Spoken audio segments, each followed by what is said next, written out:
Welcome back everyone to part 2 of this Python crash course, and we'll start off by talking about comparison operators. So comparison operators are just things like less than, greater than, equals to, not equals to, that allow you to compare two items. So for example, we can say is 1 less than 2, shift enter, and that returns a boolean. So comparison operators are pretty much always going to return some sort of boolean, either true or false. So that's the comparison operators for less than. You can do greater than. You can also do less than or equal to. You can do greater than or equal to, and then you can do things like check for equality. So you can say is 1 greater than 1, and then inequality is exclamation point equal sign. So is 1 not equal to 3, that ends up being true. You can also do equality for various objects like strings. You can check is this string equal to this string, and they happen to be true. Now keep in mind this will also take into account data types, so the number 1 will not be equal to the string 1, so keep that in mind. Then, once we've learned about comparison operators, we can discuss logical operators. So logical operators basically allow you to combine multiple comparison operators, and those are things like and, or, and the not statements. For example, if you wanted to check if 1 was equal to 2 and if 1 was equal to 1, you can use the keyword and Python makes this really easy because it just uses the English word and. In other languages, it's the ampersand or the pipe operator for these sort of things. Python just keeps it simple, uses this plain English word. So that's one of them. I'm going to just copy and paste this here. And that's the and operator. So both conditions have to be true for the and operator. There's the or operator where only one condition needs to be true. So is 1 equal to 2 or is 1 equal to 1? And this will return true because one of those conditions is true. And then finally, the last logical operator, or the logic operator, is the not keyword. And that's basically checking the opposite of the condition. So you can check for something like is 1, and I put these in parentheses just because it makes it more readable for me. The various comparison operators, they don't really need to be in parentheses, but I do recommend it. So I'm checking is 1 equal to 1, and I can say not, and then some other comparison. So for instance, 1 equal to 2. And this returns true because I'm checking for the opposite of this condition here. That's what the not does. All right, now let's move on to if, elif, and else statements, basically control flow in Python. So Python makes use of what's known as white space. So let's start off with a very simple if statement. So I say if, and then I'm going to pass in some sort of condition that I want to check.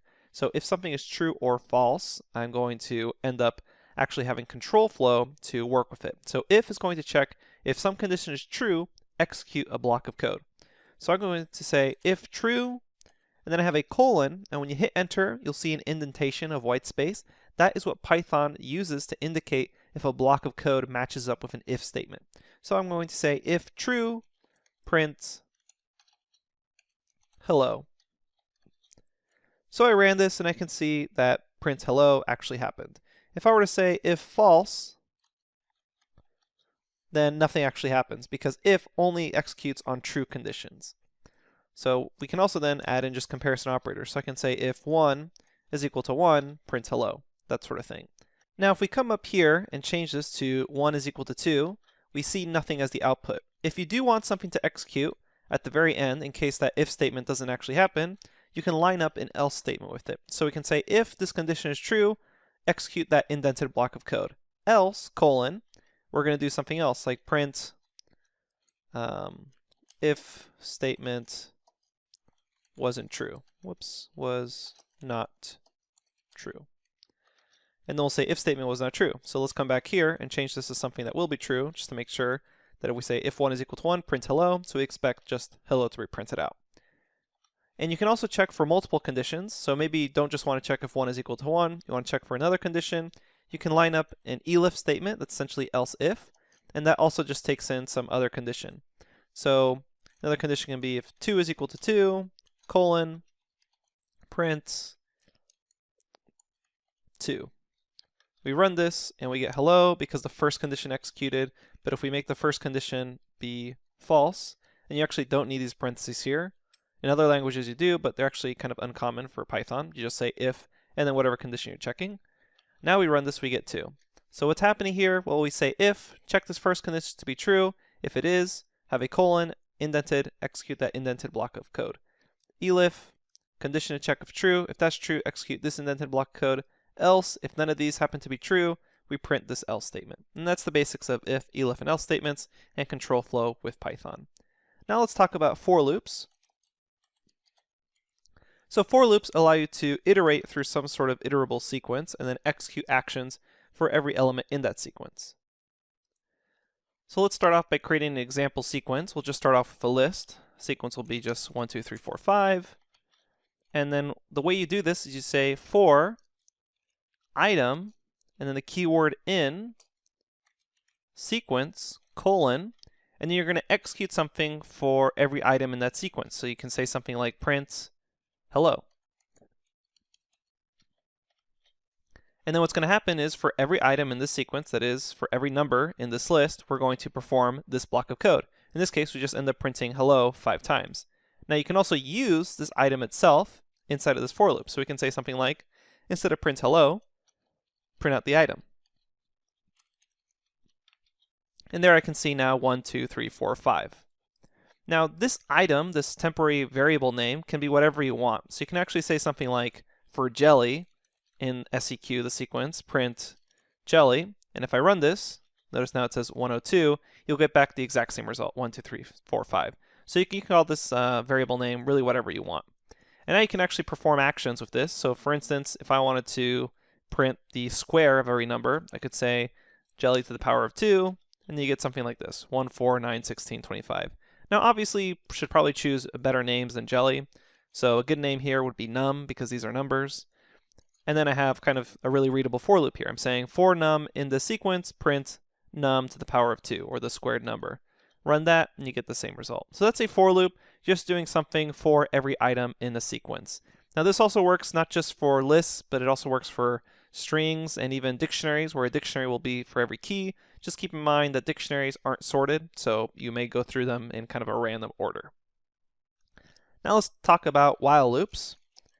So while loops are loops of code that end up continually executing while a condition is true. So let me show you what I mean by that. I'm going to set I, a variable I, equal to 1. And then I'm going to say while I is less than 5, colon, execute a block of code. So what I will do is I will say print I is currently, and then I will actually say dot format and insert I there using the formatting we talked about earlier.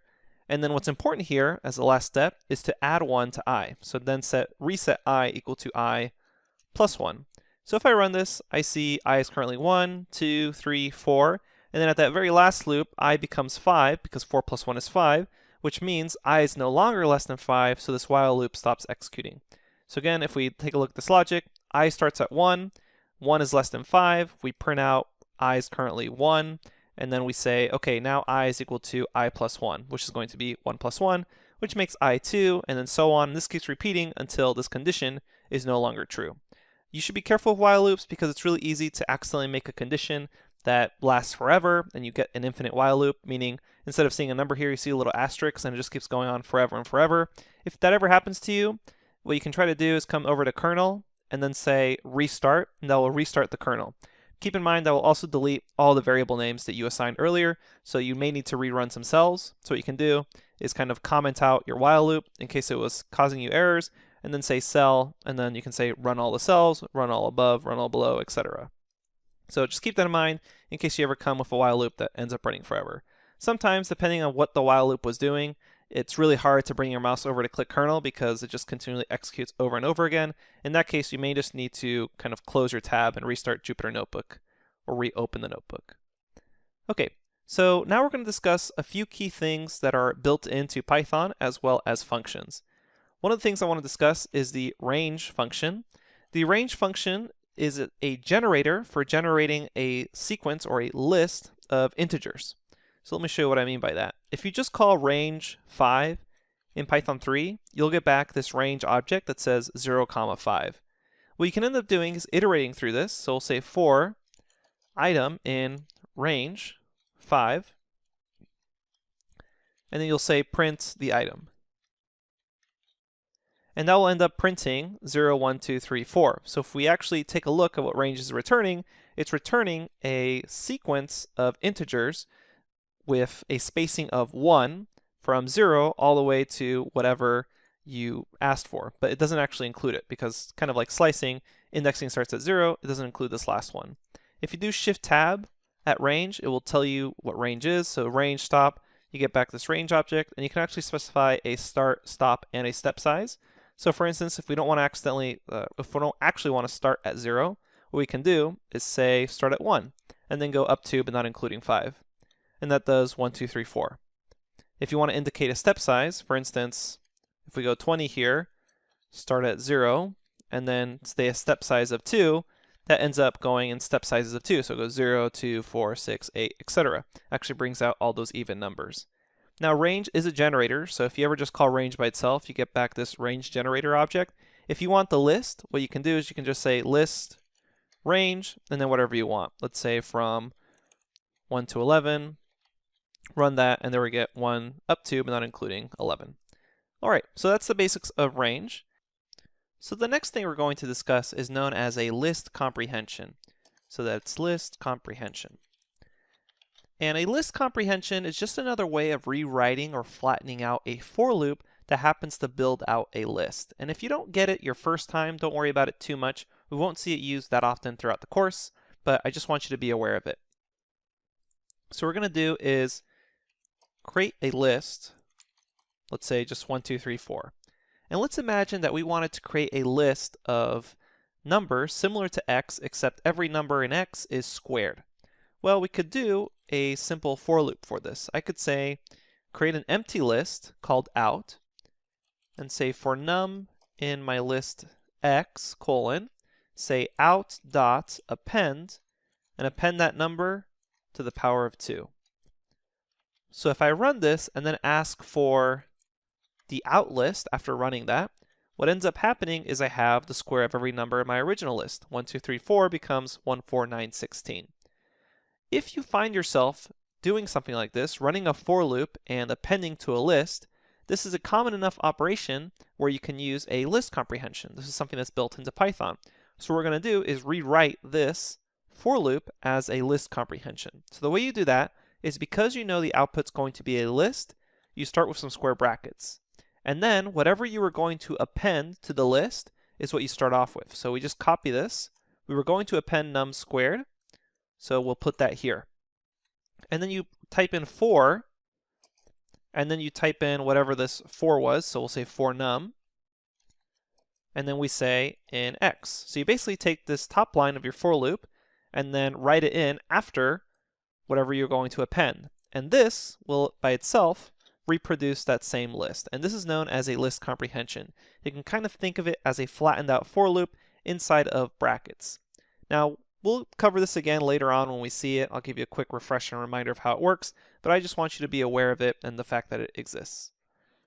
All right, so we'll end this part 2 for now, and coming up next, we'll talk about functions, lambda expressions, map and filter, and a few methods. Thanks everyone, and I'll see you at the next lecture.